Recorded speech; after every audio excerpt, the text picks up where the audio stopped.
This week, we bask in the warm light of cherubic baby faces full of youthful innocence. Because is it creepy or is it cute? You decide.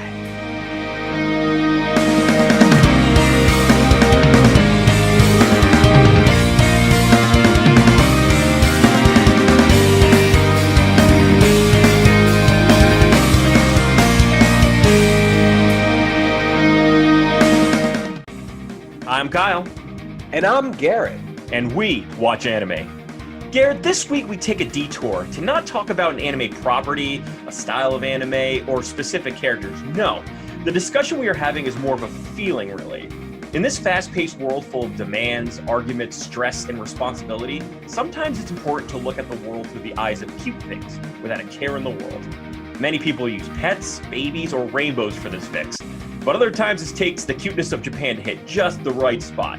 That's right, this week we're going to tackle what it means to be truly kawaii when we explain the concept of moe. But before we begin, Garrett, what are new fans going to be expecting from this episode? Eyes that are 90% the size of a person's face. That's true. The portions are as close to like if this was like an actual normal, like if you could see like a real life like proportions that it would look like like a monstrosity, but in anime it just serves just right, you know. It's like if I had potato head eyes. Yes, it's like.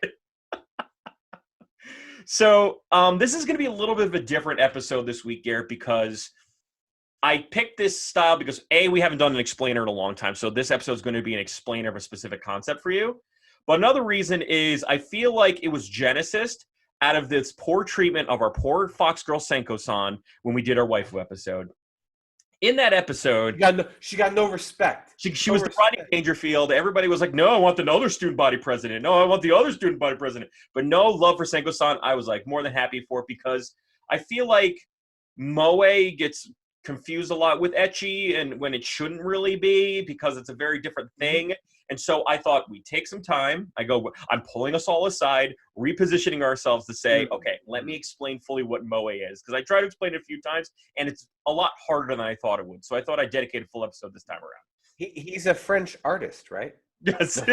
He's the guy who runs the bar at The Simpsons. That's who moe is. So that's Mo or Monet. Got it. No, we're talking about moe. And once I was doing this episode, can you imagine if Mo from The Simpsons turned Mo's bar into a French bistro and started calling it moe, where you like steak frite, like, or if like it was in a blacker community, it'd be called Moatia, you know.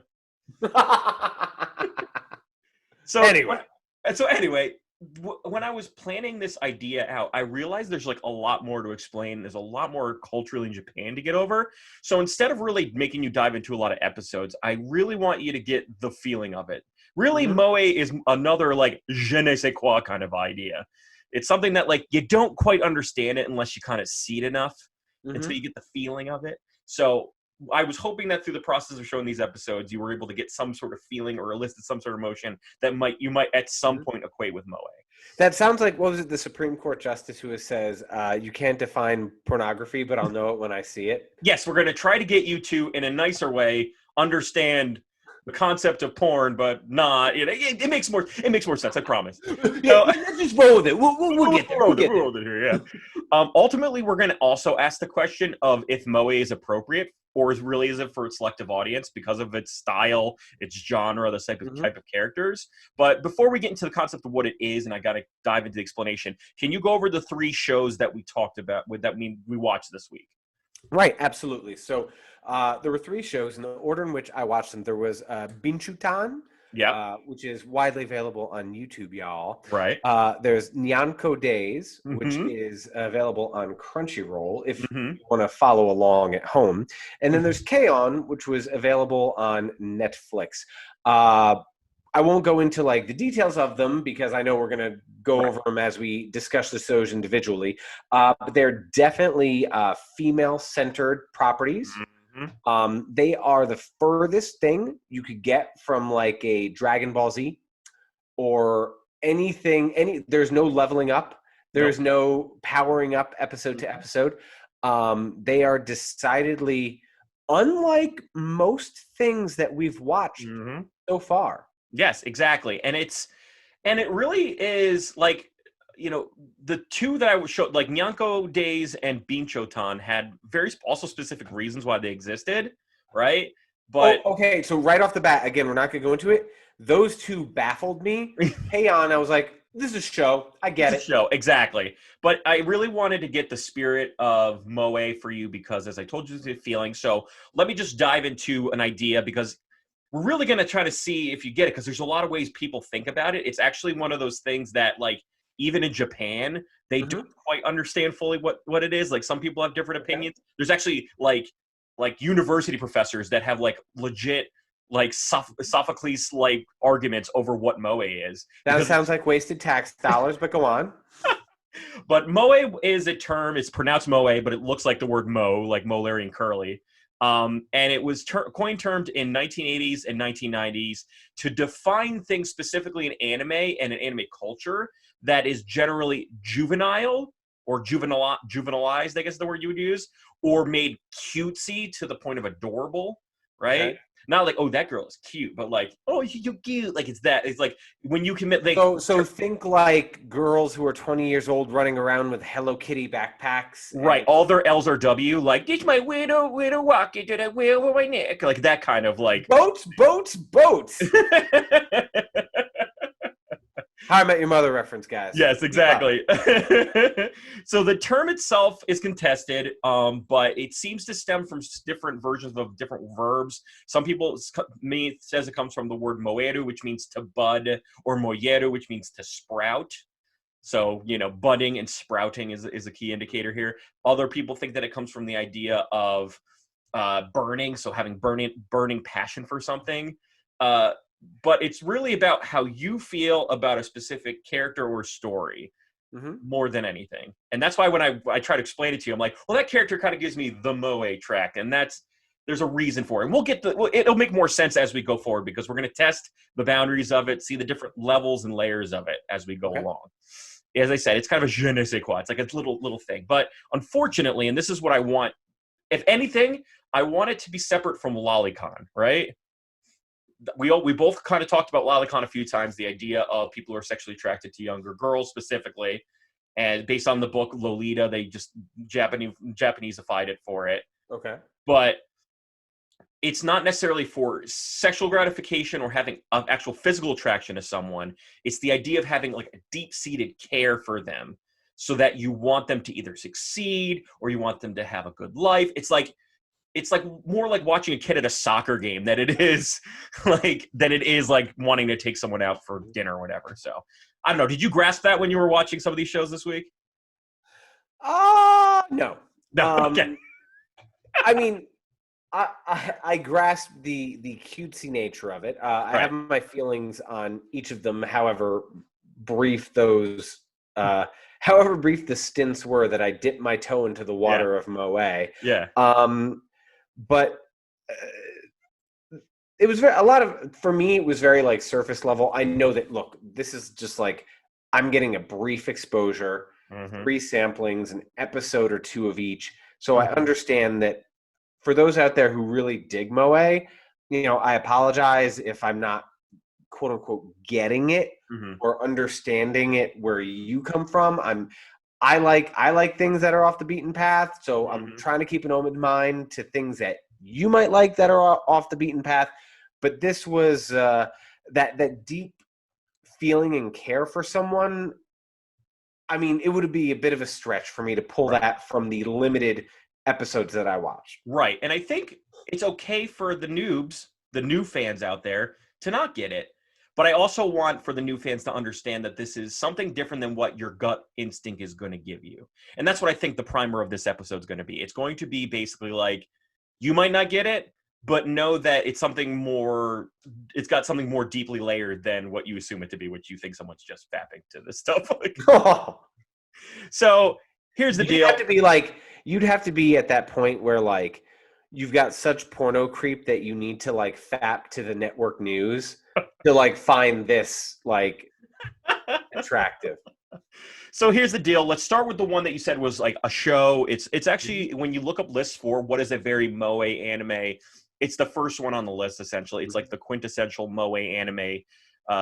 You know, as you said, it's very like it's a definitely full run show as opposed to other ones. But let's talk about the show K-On, which ran as a manga from 2007 to 2012. The anime ran from 2009 to 2010. Now, one thing to note about this one is that it's it comes from a 4-panel or yonkoma manga, which is basically the length of, like, say, a Garfield strip. Got it.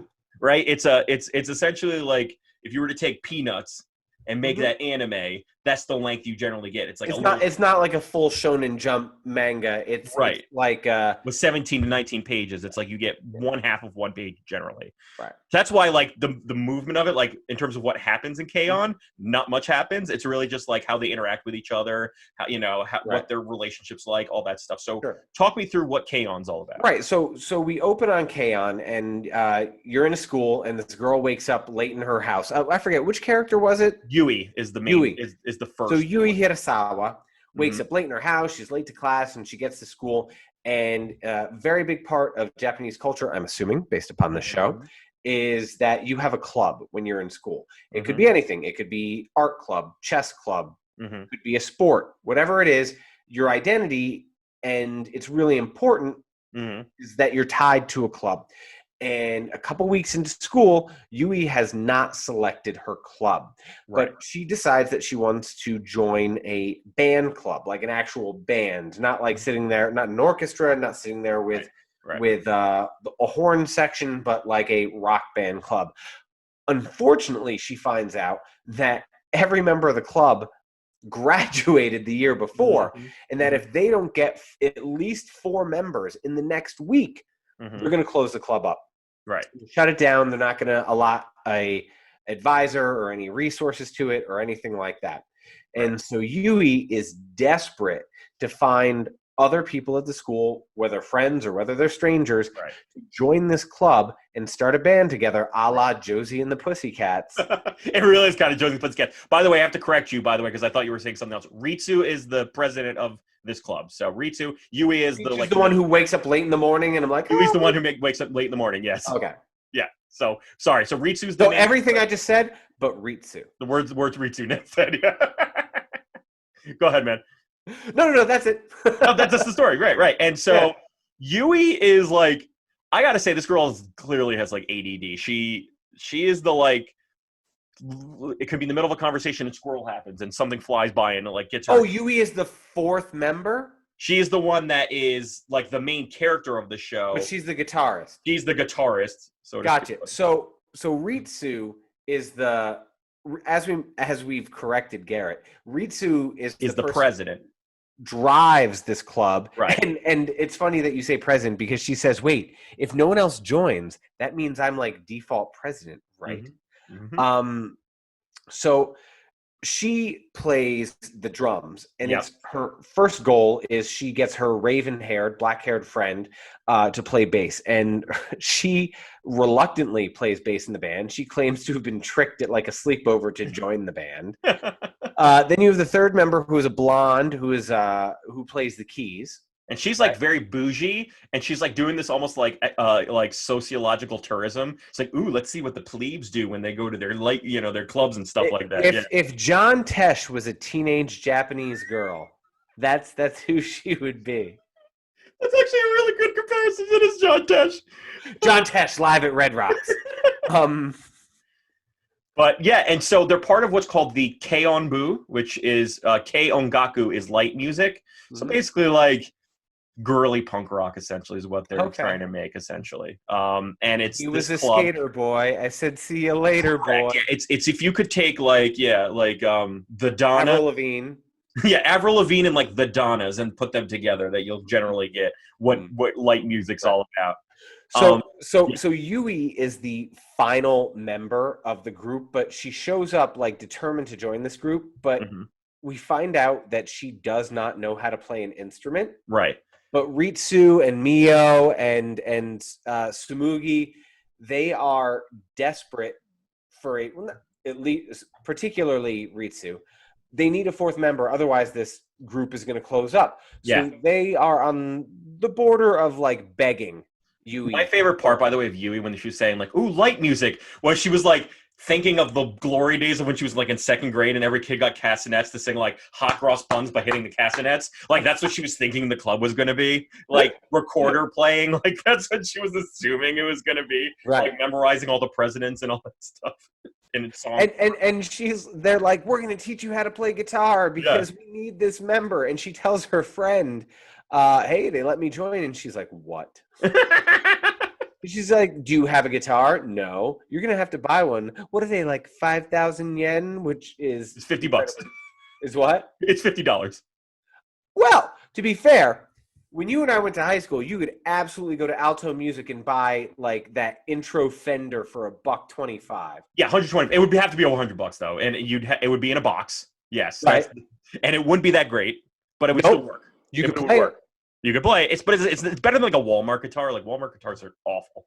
I remember being like, well, who would buy this? But yeah, that's another thing that's crazy is that this is another part of clubs that you don't realize until you're watching these shows is that clubs can be made and broken at any point. It's like the school incentivizes you to take on your passions in that way. Mm-hmm. So you can have a club based on anything, really. Mm-hmm. And if you have enough people, the school, it's kind of like almost like college would do it, right? You say, I have enough people, we want to do this, and the school doesn't give you a lot, but they're like, we'll give you a budget and a room to do it. $100, whatever. Yeah, like and like the school will give you a little bit of money to just go through it, and you'll get funds, and then you kind of do the club. So, but if you don't have enough people, then you could just go away, and they'll have to use that room for something else, right? Right. So that's generally what happens here. But what I find interesting about K-On! is K-On! Is honestly a really good interpretation of moe, because imagine you take all of the dere tropes we talked about, like the tsundere, the dandere, the kudere, and like the rich girl dere trope, whatever, and you just turn them into like Muppet babies, right? Right? Like think about that. Like Miss Piggy is kind of like a real hussy who punches people in the face.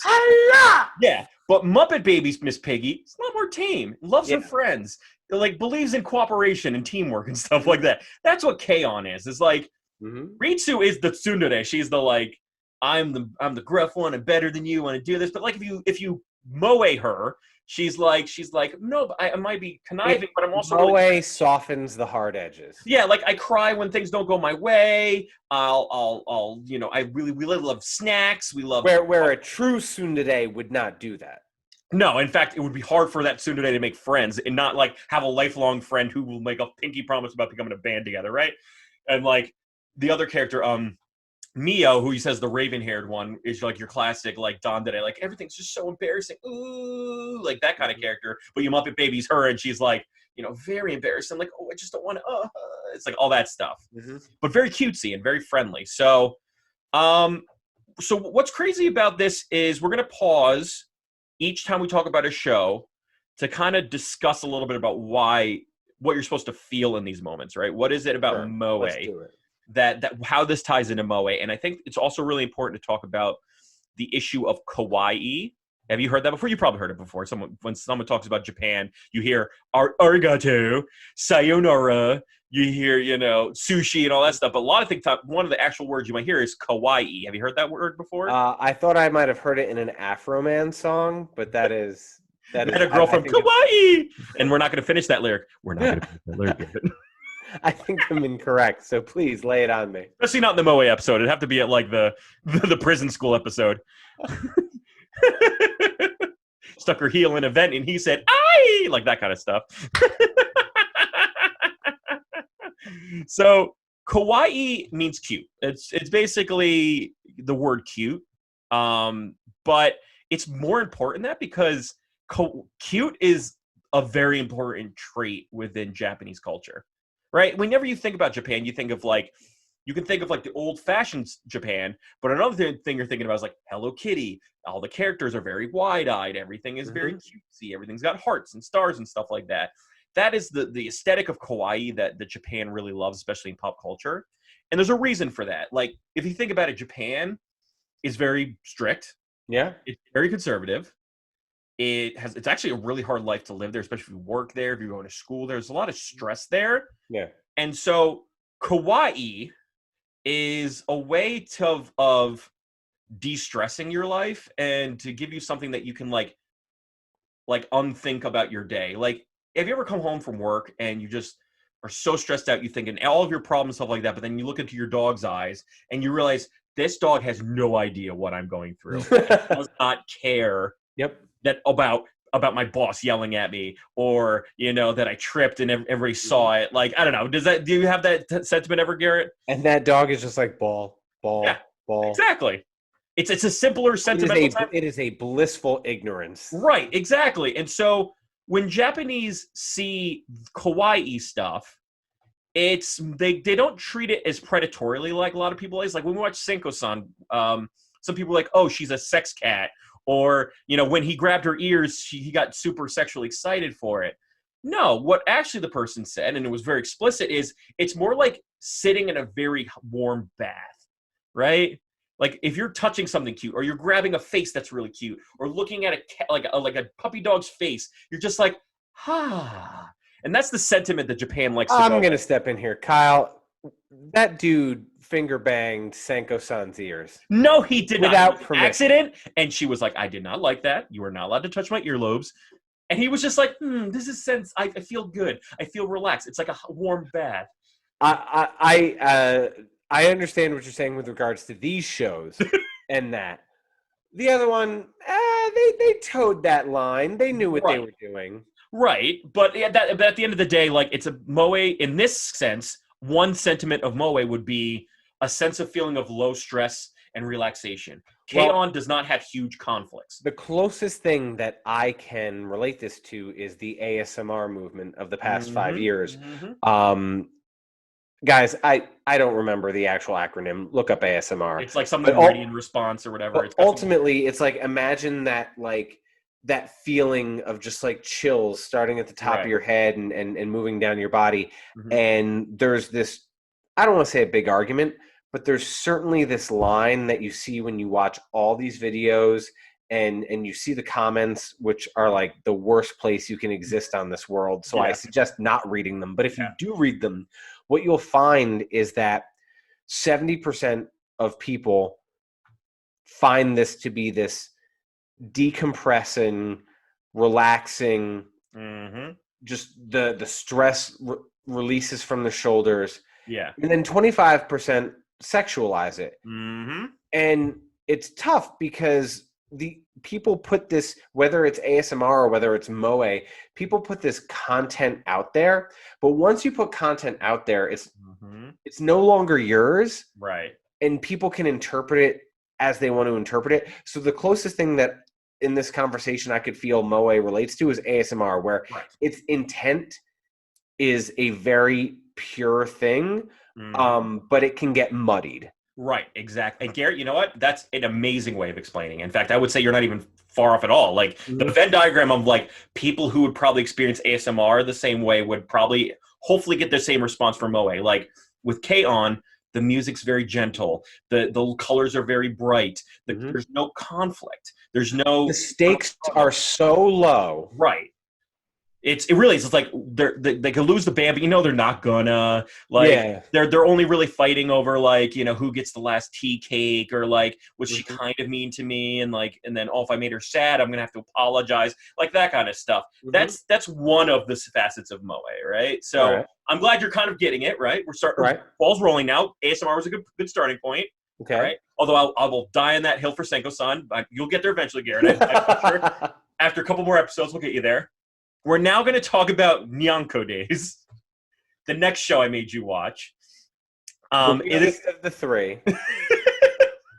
This kind of, honestly, I was watching it. This could have gone on our 25th anniversary, worst anime list, because it's an interesting one. So every episode, everything. So just walking through. First off, just so everybody knows, this is a manga that came out 2017. The anime also came out in 2017. The season you could watch in an hour and change. Right, because maybe less than that. Each episode is 2-minute parts. Right. So every episode is 4 minutes. Right, exactly.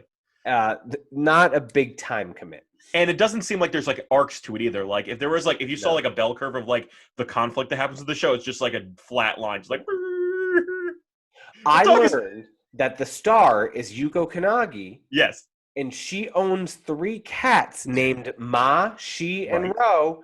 Yes. And the cats are human-esque. And that's weird. It's like, we're not going to talk about the fact. So everybody in this world operates as if they look like cats. Like, this is normal for when I think of a cat in our universe, in Dimension 1 where we live in. Rum Tum Tugger comes out furry, of your furry, and they also give them species too. Like one's a munchkin, one's a European blue, all that stuff. Like they're given the real species names of cats. But when she comes home, she goes, "I want to cuddle with my cats," and all of a sudden, three little things run, like human beings with cat ears, run in and say, "I miss you, mommy." You're like, "What the heck?" And she communicates with them, like verbally. Right. I would understand if it's like, this is a person, but they see cats, but we're seeing it as people, but they're communicating with, like, they're actually having like one-on-one dialogue with each other. So that kind of gets that idea out of it. What did you think of that show, Garrett? I watched 3 episodes or 6 half episodes, and I have no idea what it is. The first episode is called like Yuko and her cats. No, Me and My Kitties. Me and My Kitties. And then episodes 2 and 3 are like Kitty Adventures. Or like, and they go on Zero Adventures. It is literally like, it's basically, so just like, from what I read in there. One cat spills a glass of orange juice, and the other cat wipes it up with a towel. My cat wouldn't do that. And she gets pet on the head by Yuko. And she's like, "Oh, I don't do it for your approval. Oh, but I love the approval." And you're right. You're absolutely right, Garrett. And I was thinking maybe this is just an aberration at this woman's house, that she is such a shy person that she sees her cats as real people talking to her. Maybe that's the case. But then she goes to the park, and the popular girl that she wants to make friends with also has a little human fur cat in her purse. And you're like, she's like, "Thank God I have someone else I can talk to about cats." And another thing, the only part that I was a little oogie about was like, I'm going to tell you their favorite ways of getting pet. Like this one likes to get pet in the chin, and you see like this normal like little person be like, "Oh yeah, I love that." And the other one likes getting pet in the side of the head, and the other one's like, the other one likes to get pet in its armpits, and the girl's like, For the record, do you know who would love this show? Who? Your wife. I honestly think she would. She loves cats. I don't know if she'd be creeped out by it, though. She's so, like... she'd probably be like, "I wish I had a cat I could talk to." I think... Well, the thing is, my wife is so literal that she would just be like... She would be like, "I have questions." And she wouldn't be able to get around to enjoying what it's supposed to be until she got her questions answered, so to speak.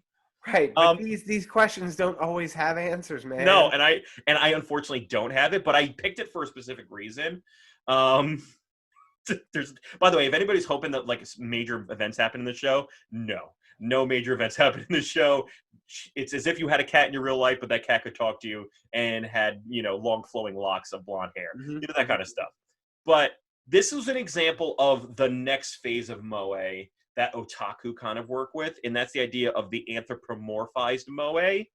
So what that is you take an animal, a concept, and an object, and you juvenile girl treatment them so that you get feelings of cute moe towards them, right? So the idea is like, you could think a cat's cute, but what if it was like a sweet, innocent, young Japanese girl who, could talk to you and like tell you how much they love you and has like cute little baby conversations with each other. That's what the point of like this anthropomorphized moe is. And you've seen this before too in other shows like Monster Musume. That's technically like moeing out a harpy, like or a centaur. Like when you see a centaur, you see like a big burly dude with horns and like. But in Monster Musume, but that's like moe Elvira style. Yes, exactly. Other things, and I wanted to read these out to you because I just like couldn't understand it. Chobits is also another moe character, so it's basically taking a personal computer. I like Chobits, but it's a basically moeing out a personal computer. We're going to be watching a show next week called Cells at Work. in which you moe out not everything, but you can have moe characters of parts of your body are having like anime interactions with each other. And so, preview for next week. And then, but one that I saw and I had to bring it up because I was like, what? So apparently, maybe this is just like the internet that does this, but there's a section in the Wikipedia page for this that says law and politics. And there's one called Isel-chan. And it's the concept of ISIS as a moe anime girl. I was like, what? Did you watch an episode? I didn't watch. I think it's just it's actually kind of becomes sometimes it goes from like what Japan does to now like the internet does it. Like Wikipedia probably paid someone to do Wiki-chan and make like a female anime girl version of Wikipedia. It's that thing too. So it's like the idea of taking the cute anime girl aesthetic and adding it to what would normally not be human things, right? So that's the second part of moe. Right. So we're gonna pause because Nyanko doesn't have a lot to deep dive into to talk about the next feeling of moe.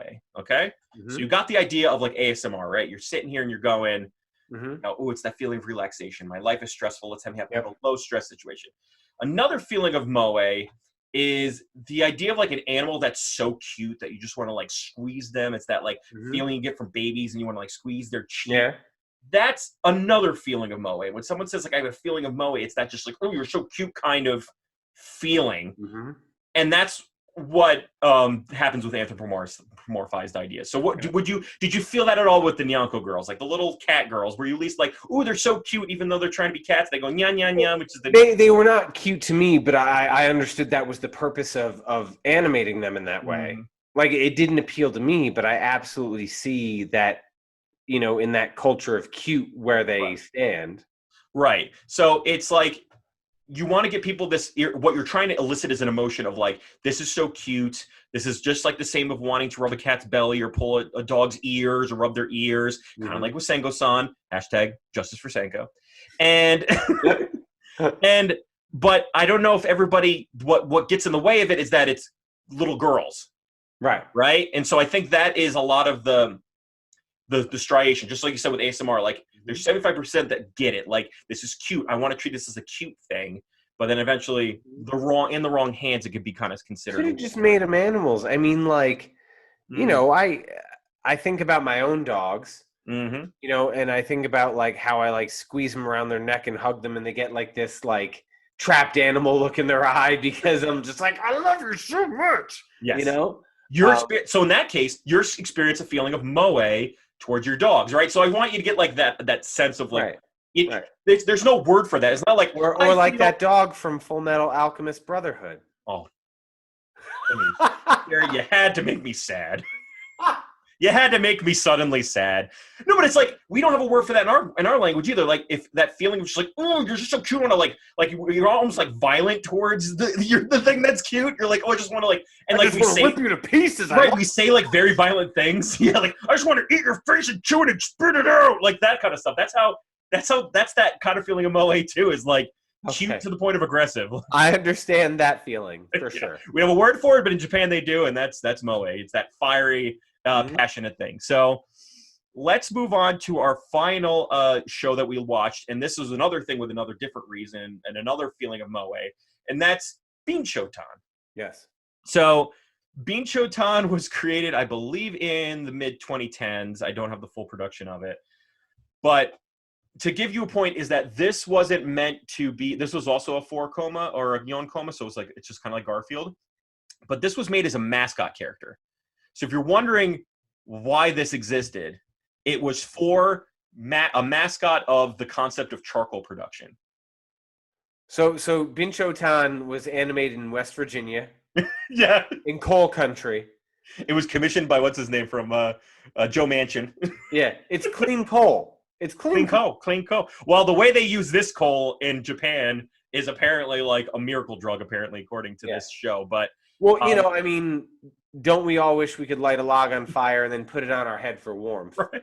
Exactly. It's like, look at all the great uses of this specific charcoal that we have in this region. But talk us through what Binchou-Tan. Binchou-Tan made me think like it was like Japanese schools would show this to young girls to be like, this is how you become a good member of society. It felt like very instructional, like, this is how you're a good person.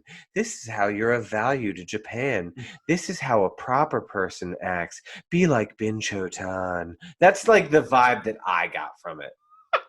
You know what? I wouldn't say from an American aesthetic, I would definitely say that that's definitely true. I definitely felt that as well. But knowing the Japanese culture as I understand it, I get the aesthetic. But talk us through, like, what is her deal?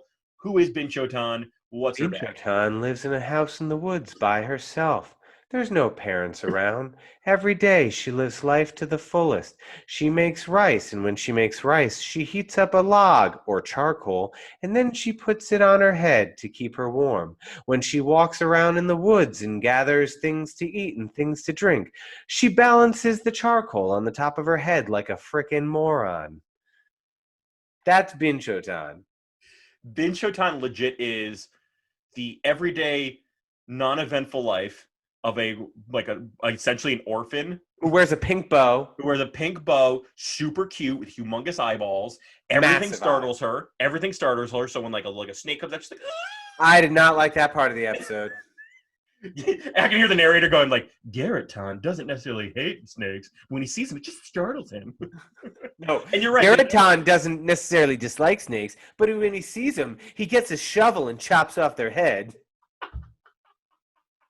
So Garrett-tan is serving 6 months for killing a rare poisonous species of serpent.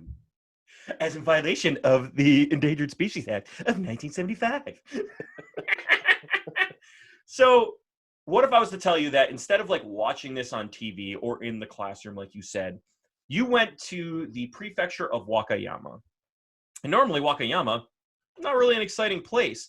It's actually really known for its charcoal. And if you go to their instruction... Oh God, do they show it at the tourism center? Yes. So that's the point, Oh my God. Is to get people to appreciate Wakayama. Like a lot of towns do have a mascot. Propaganda. It kind of is. It's tourism propaganda for the sake of... but that's another thing that happens with Moe, is you take a concept for the town. This is if you actually made like Steel-chan and you made like a Moe girl in Pittsburgh that is there to like tell you how great she loves steel, or Cheese-tan, who lives in Wisconsin and really wants and like spends her day out in the lakes of Wisconsin eating cheese and saying hi to the deer. That's what this is all about. Steel-tan has a towel. It's a terrible towel, but she loves her terrible towel, and she waves it in a circle while screaming, "Palamalu, Palamalu." She enjoys meeting Palamalu-san. But avoids Roethlisberger-san. Roethlisberger-san is to be avoided. Yeah, Binchou-chan should stay away from number 7 on the Steelers. So Binchou-tan, another thing that you'll notice is that in order to moeify something, you take something pretty standard like this mouse or this microphone. You call them microphone-tan or chan, and that's just a cutesy suffix that you give to primarily girls because. So tan is a kid's way of saying san because it's like they can't really say the s, so it sounds like tan. But then that turned into chan because it's like a widow baby way of saying it. So it's kind of like it. That's how it kind of moved. Okay. So chan or tan is how you would work with it. And what's crazy is that this is not like the charcoal that you, and this is the part that I was understanding now a little better on why she was a good mascot. Because like it just looks like a normal girl going about her normal day, but then she gets like utilized, shrunk down to be of use to the world. So one of the stories is that apparently she has a job. Like she's like gotta hit the factory today. She grabs her acorn so that she can pay for her bus fare, which is like An eagle picks her up and flies her to her job. And flies her, and she's like, "Thank you," and hands him an acorn. He flies away. That's the token for the green line at this place. And she goes to the job board, and this was the place where like the day laborers are hanging out outside of the Home Depot. But Binchou-Tan is, who's a third the size of everybody else, is just trying to jam her face in there. And someone's like, "Deodorize shoes? That's a terrible job. Keep purifying water. That's an awful job." And so she picks it up because she's such a resourceful little girl. And that's when she find out like why she's charcoal, because according to Japanese. this which, by the way, she's a normal like human girl at this point when she's doing her jobs. And then they Honey, I Shrunk the Kid her. Yeah, they make her tiny, and she goes in shoes to deodorize them. Like inner space. Like she like is in the shoe, so like you can just see her eyes above the tongue of the shoe. She's like, don't know how she's doing that in this anthropomorphized world. She's just going like breathing this guy's like foot farts all day. That's the charcoal filtering the smell. And then she also drowns in a bottle of water to purify it. And then my favorite was, apparently, if you throw this Binchou-Tan charcoal into rice, which is another thing that happens a lot in this show, it apparently, like, makes it cleaner tasting. It saves the flavor of the rice. It keeps it from, like, I don't know, washing out or whatever. I don't know. Japanese have these theories for it. But I remember when the girl, there's a view of a woman putting a spoon in, and she pulls out, and Binchou-Tan is, like, hugging the spoon for dear life. Like, and her face was like...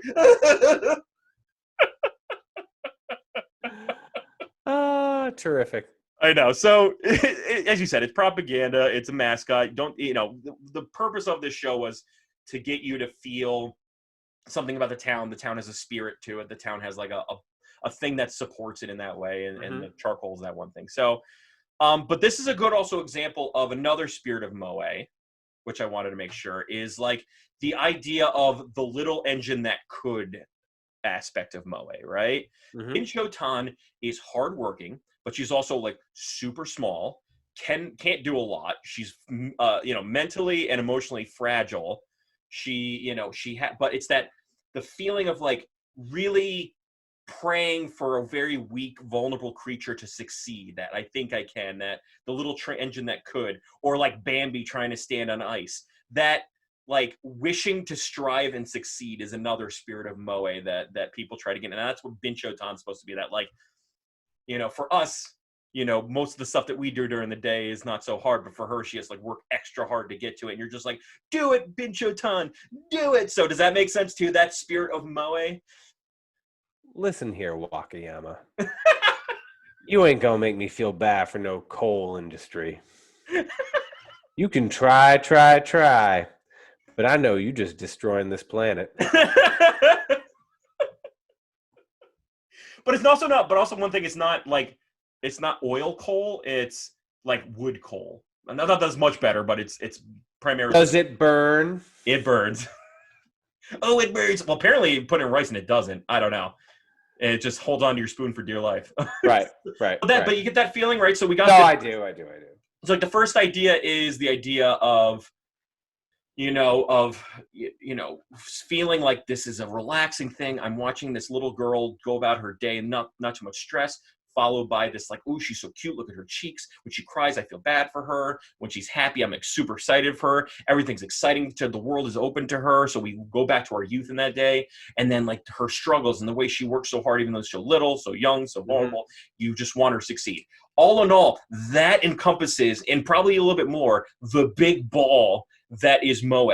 Okay. But I can tell by talking to you, Garrett, that you feel zero of these feelings towards any of the characters in this show. Well, I mean, to be fair, like I'm not emotionally invested because I watch so little of each. Right.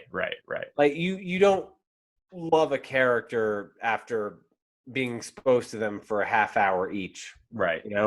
When you read a big long novel and you root for someone to succeed, like you've invested hours of your life caring about this person. Same thing with television shows or even movies.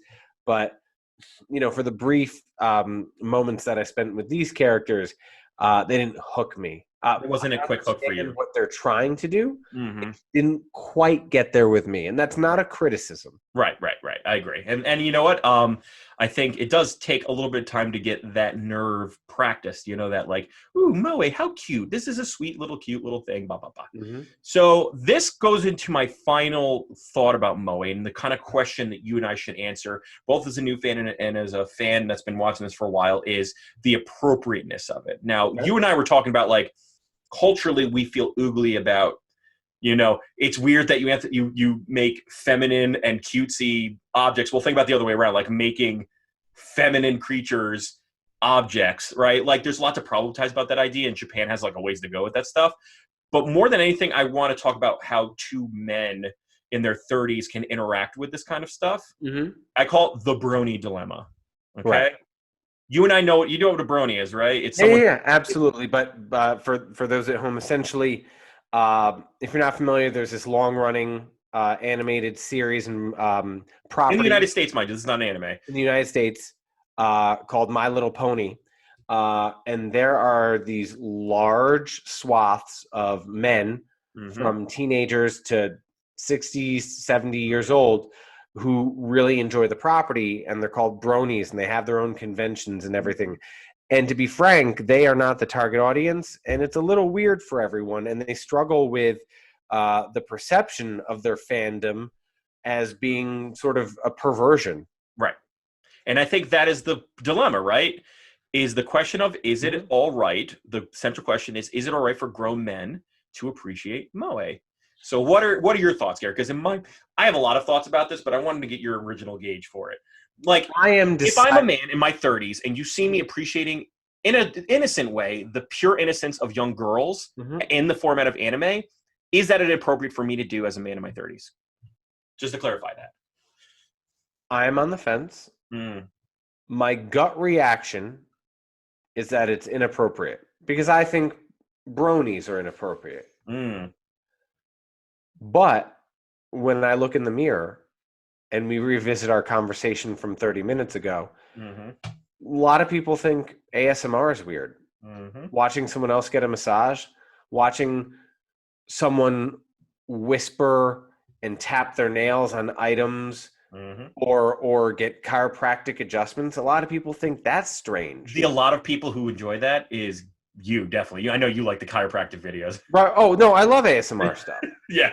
You know? Listen, but you love this chiropractic. You like, ooh, Kyle, I really enjoy myself. Yeah. A good joint cracking one. But yeah, continue on. Yeah, no, absolutely. But it's not all about the neck crack. That's like the money shot.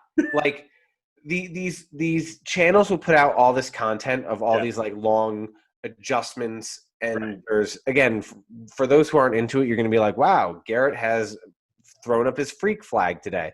Hey, Garrett, I just spent a whole 45 minutes explaining how it's not weird to enjoy cherubic cats and little girls in a guitar club.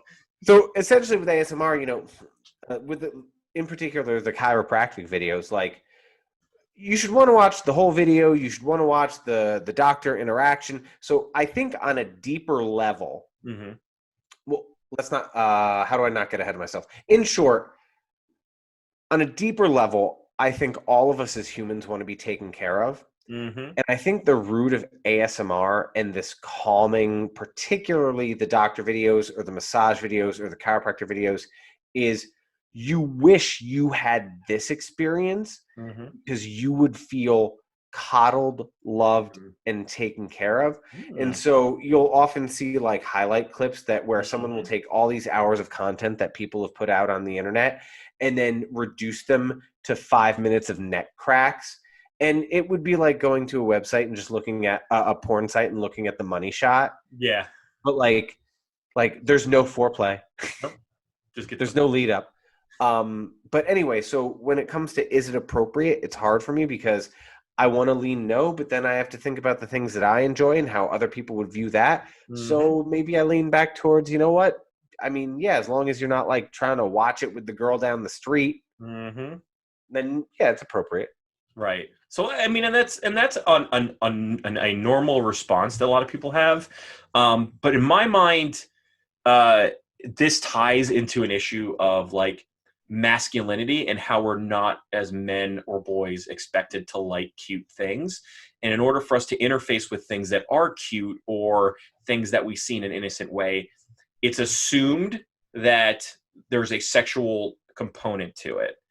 And I find that is a limiting sense in the case of, like, and that's why I think Brody's is a good example of this. Like, what that did on paper seems silly, right? There's a whole bunch of men. And you just say it out loud, it reeks of like, this is wrong, right? Like, there's a bunch of men and teenage boys watching ponies, being friends with each other, and you say it out loud, and just like there's this instinctual part of your brain that's telling you, like, boys aren't supposed to like that. They're not supposed to like ponies. They're not supposed to like friendship. They're not supposed to like magic. They're not supposed to like love and kindness and all that stuff. And I feel like that is something that is changing now, and I feel like moe could be a good part for it, right? It's like for example, I'm hoping to be a father soon, and if I have a daughter and that daughter is being very cute or like is being just so cute, you want to pinch her cheeks and stuff like that, I'm her father, so that's not inappropriate, right? Right. But an external observer, someone might think that's appropriate. So like, it's this weird like gut check that we have to kind of like turn off to appreciate something like this. Like the initial reactions to assume malintent with men who appreciate these things. But as you said, unless they're like, saying get out of your bathing suits and watch this stuff with me, that's a completely different argument. But if it's like, I had a long day at work and I just slapped on K-On.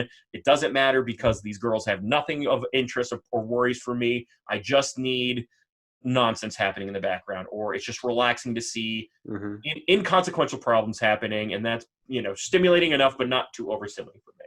So in my mind, that's the ultimate route I wanted to take with the discussion of the show. It's like the idea that I feel like the issue with people, like I want men my age, I want younger men, and I want them to be able to enjoy the Sailor Moons, the Binchou-Tans, the K-Ons, the things that are just about young girl innocence without any of the sexual ties to it. And I think it should be okay for them to do it. I guess, but it's really hard not to sexualize it, and like the whole, like you use that term like young girl innocence, and there's that's I don't know, that sexualizes it in my mind. Go for it. Yeah, talk me through it. No, there's just a lot of other places you could go, and I understand. Like I'm not completely against the ideas of masculine and feminine traits, but I also don't think that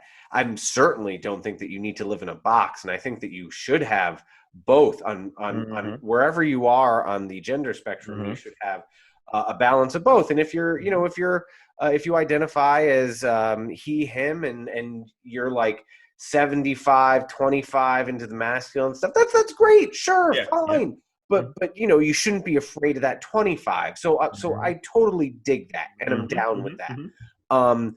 But when it comes to like celebrating the innocence of like teen youth, like there's a line there somewhere. I don't know where, but it's there. Now, is that from like and I just want to, this is just me pushing a little bit on it, does that stem from an actual thing that you think is going to happen out of it, or is it just there's a switch in your brain that's saying like that's throwing up warning signs to you? That's the question I'm going to ask. Like, well, I guess it all like depends. Like let's go back to like the bronies, right? Like I have no issue with the fact that men enjoy the show or think that it's positive messaging. But when you like go to these like big conferences and a whole lot of weird gets in the same room, and I understand that like there is no normal. We've always talked about that's not normal, that's not normal. Right, and you start to realize, normal is a scale, and there's no like clear definition to what normal is. But when you see sort of common characteristics, I don't know, it puts me in an uncomfortable space. Yeah, and that's the thing I'm just challenging, because yes, there is an aspect of it that does go into lolly. Like, is there moe within Monster Musume? Yes, but is Monster Musume also ecchi, sexualized, 100%. Trash bomb? 100%. So it is. I don't think it's a case by case basis. I think you have to have a healthy understanding of it before you go into it. I wouldn't like seek it out. Like if most of the time you're stumbling into it. So, or it's mixed in with other things. Like these are things that are pure. These things that I showed you were like pure moe in their state. Moe, you're only going to find like characters that do that, or there's certain parts of it that are okay with it. So just to say that this is not going to be something that we're going to be dealing with a lot, but ultimately is something you're going to be faced with, and you'll get it a little bit more. And I hope we'll at the very least turn off that switch in their brain that feels oogly right away, or at least challenge it a little bit so that they might be able to appreciate it a little bit. I don't know. Just because at the end of the day, I want everybody to enjoy this stuff, And anime has its stuff that if you can just turn off the switches of your brain that feels oogie about it, especially in an American sense, then you might be able to enjoy it a little bit more. So final verdict, though, is very short. Is moe cute and endearing or creepy and borderline appropriate to you? Final thoughts.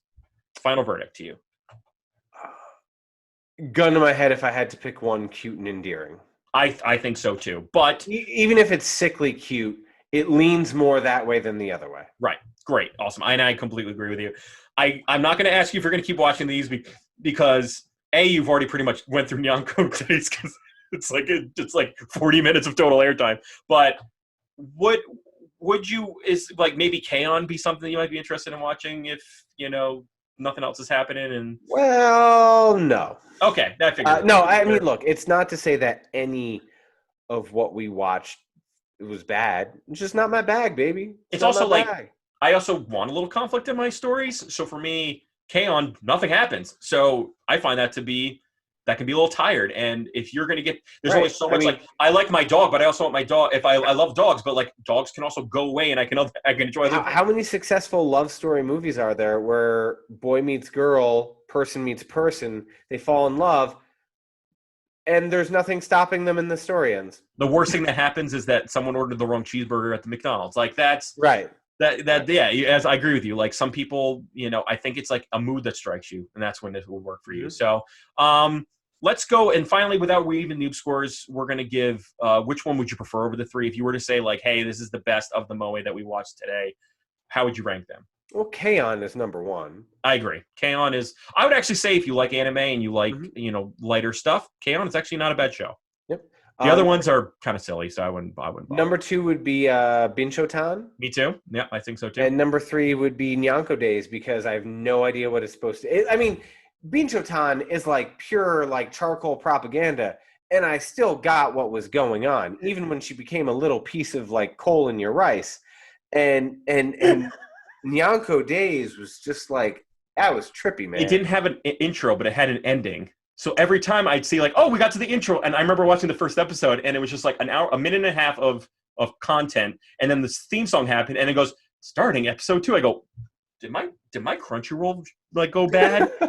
That's what I thought. It's also like jarring. So like Nyanko Days at the very least is like very jarring, but hey, you can get through the whole series in less than an hour. So if you have an hour to kill and you just want to pass the time, sure, go for it. So once again, as we've dove into this concept more clearly and really battled what it means to be innocent versus lolly, it's also still really important to hear your thoughts. Have you ever watched a show that was just so moe that you just wanted to, squeeze the cheeks of the main characters and, cuddle them when they cry? Or did you think this is just a really inappropriate, weird mess and you don't want to touch it with 10-foot pole? Weirdly enough, it comes down to those two binaries. So let us know in the comments below because we really want to keep the conversation going, especially for stuff as important as K-On! And weird stuff like we want the weird stuff to matter too. You could follow us on our social media at WANWA Podcast or our Instagram, that's WANWA Podcast. You can also find us at Weeb_noob on Twitter, and you can find us on Anchor.fm is where we host /WANWA Podcast. Make sure you give us a 5-star review because it'll help people watch the show and maybe talk some more moe fans into watching our jam. But before we close the chapter on this genre, what's your final thoughts on moe? Go for it, Garrett. Don't go around talking to people about your human-like cats. Keep them in their purse for you. It will not end well. Keep them at home. So we're going to be starting our light music clubs. We're going to be putting charcoal and rice. We're also going to be feeding our human cats. All in all, to wish you all fantastic. See you next week. Take care, y'all.